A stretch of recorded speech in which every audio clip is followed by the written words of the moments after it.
आप अपना इंट्रोडक्शन दे सकते हैं? इंट्रोडक्शन। मैं डॉक्टर विजय मित्तल, दिल्ली सरकार में पैथोलॉजिस्ट हूँ, आचार्य सरकारी अस्पताल में। आप ले लें, आप मुझे कुछ भी आइस बंद थोड़ी देर।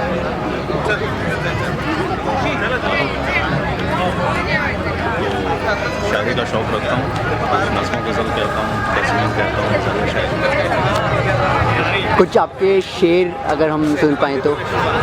तस्वीर में पेश करता हूँ। जी जी। तस्वीर में अक्सर क्या होता है कि कोई मकबूल शेर, उसका एक मिसरा लिया, तीन से आपने अपने जोड़े और आपने अपना थोड़ा से बना करने का दिया। जी। जैसे मैं मिसाल के तौर पर जी। अहमद नदीम कासमी का एक शेर है जी। कि दिल गया था तो ये आँखें भी कोई ले जाता है, मैं फ़कत एक ही तस्वीर कहाँ तक देखती। इस वक्त मैंने एक तस्वीर कही कि पूरा दिन घोल के पहुँचाऊँ तेरे मैके में, तू ही क्यों सामने पड़ती है जहाँ तक देखूँ। पूरा दिन घोल के पहुँचाऊँ तेरे मैके में, तू ही क्यों सामने पड़ती है जहाँ तक देखूँ।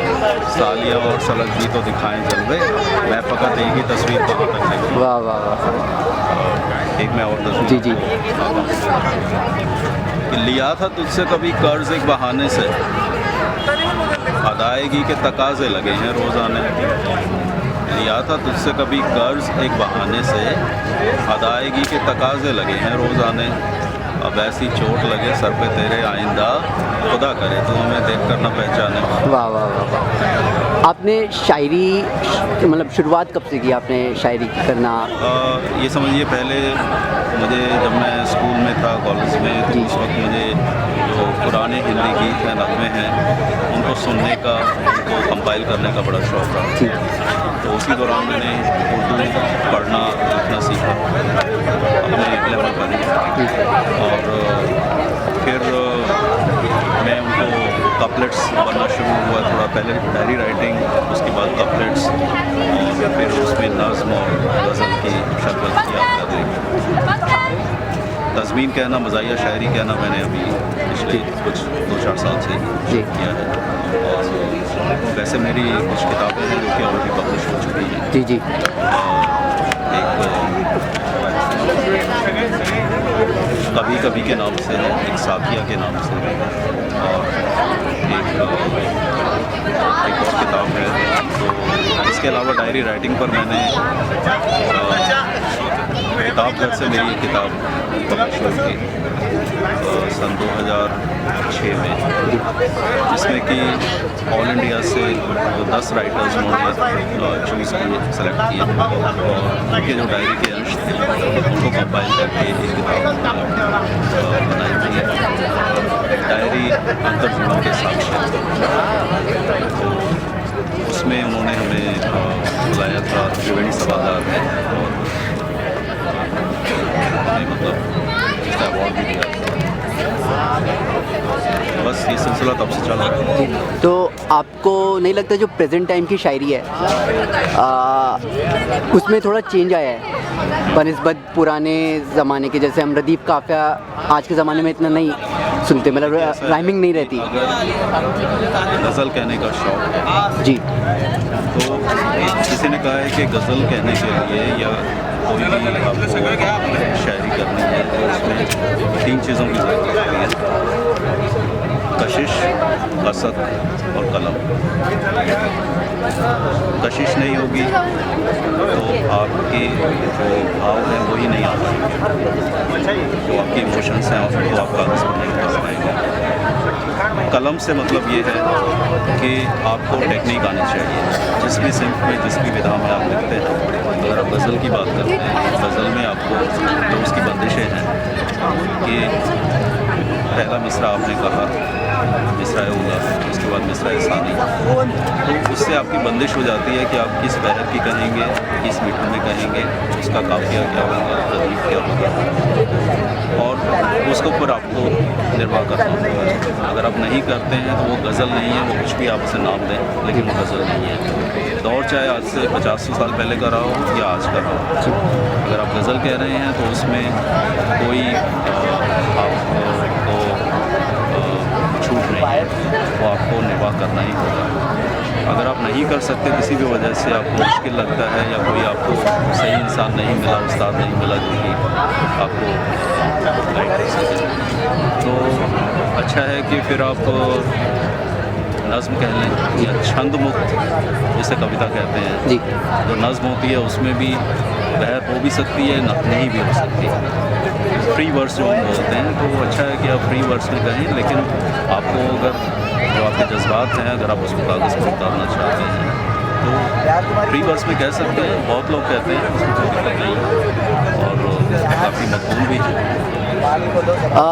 प्रेजेंट टाइम में उर्दू को ये समझा जाता है कि वो सिर्फ मुसलमान की भाषा है, इंग्लिश को ज़्यादा जोर दिया जाता है। मतलब खैर इंग्लिश भी हमारी भाषा नहीं, हमारी भाषा हिंदी है। इंडिया में जो हिंदुस्तान की जो भाषा है वो हिंदी है, संस्कृत है। आपको क्या लगता है उर्दू वैसे हिंदुस्तान में ही बनी, बहुत सारे लैंग्वेजेस को मिलाया गया तब उर्दू बनी, तो आपको क्या लगता है ये सिर्फ मुसलमान तक सीमित है कि सबके लिए है ये भाषा?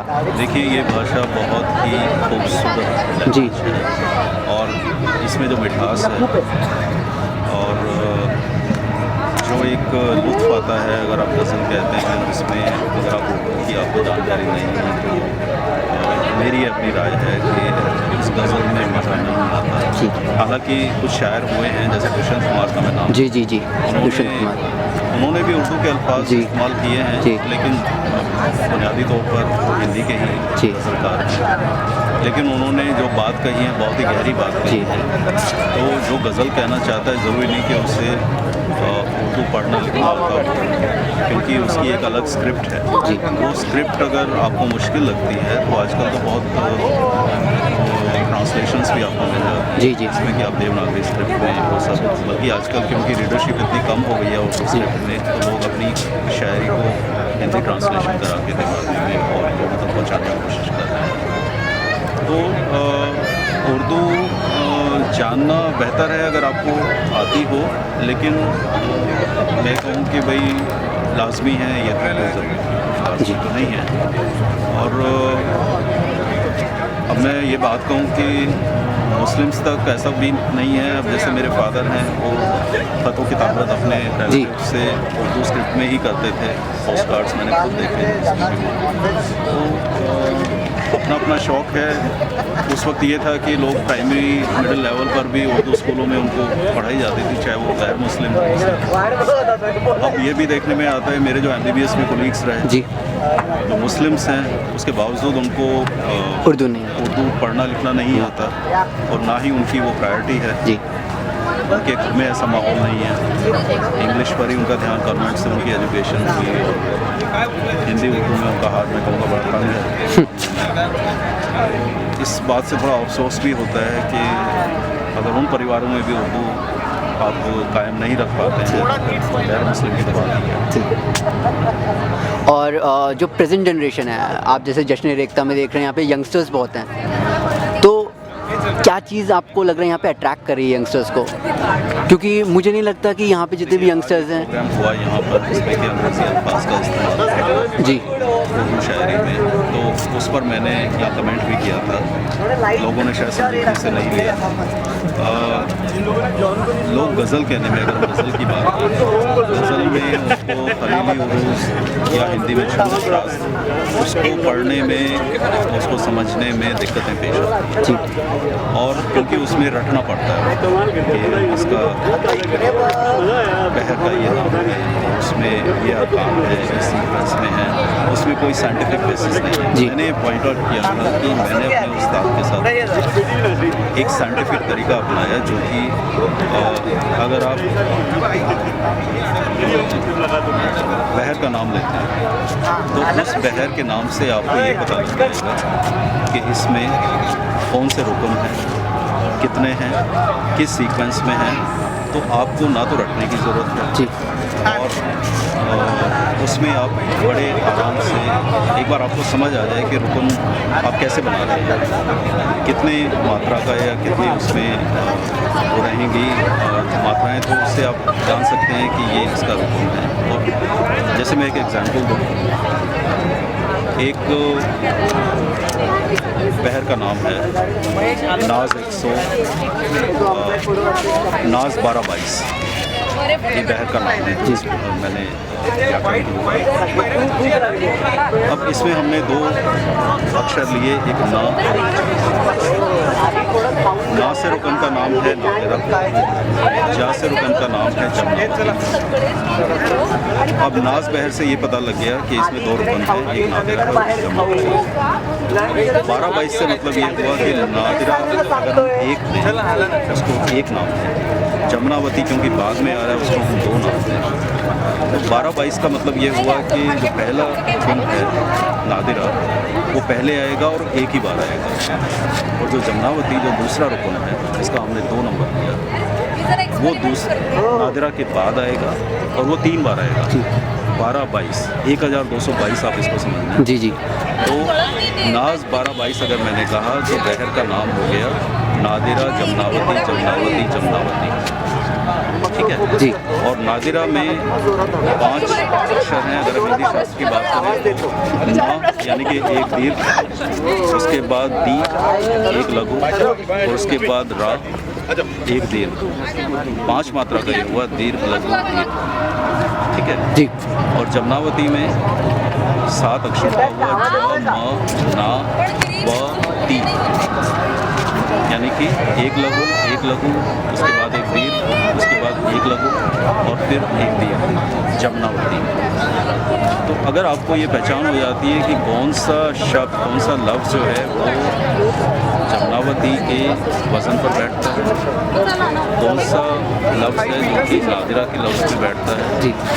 ये आपको समझ होनी चाहिए कि कहाँ मात्रा गिरा सकते हैं, कहाँ मात्रा नहीं गिरा सकते हैं। इसी पर ही मैंने एक गज़ल ऐसे कहें, एक मैंने स्क्रिप्ट तैयार की जी।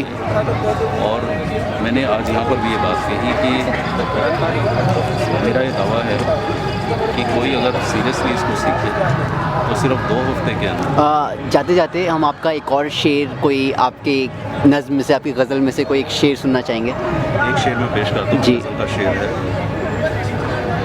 कि मतलब पेश करता हूँ। जी।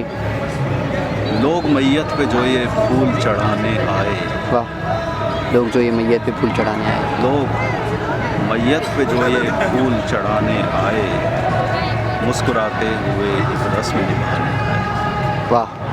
लोग मैयत पे जो ये फूल चढ़ाने आए, मुस्कुराते हुए एक लफ्ज़ का एक रस्म निभाने आए, और हमने टोका ना इसे, दिल ने भी की मन मर्जी, हमने टोका ना इसे, दिल ने भी की मन मर्जी, ठोकरें खाई तब होश ठिकाने आए। वाह वाह वाह।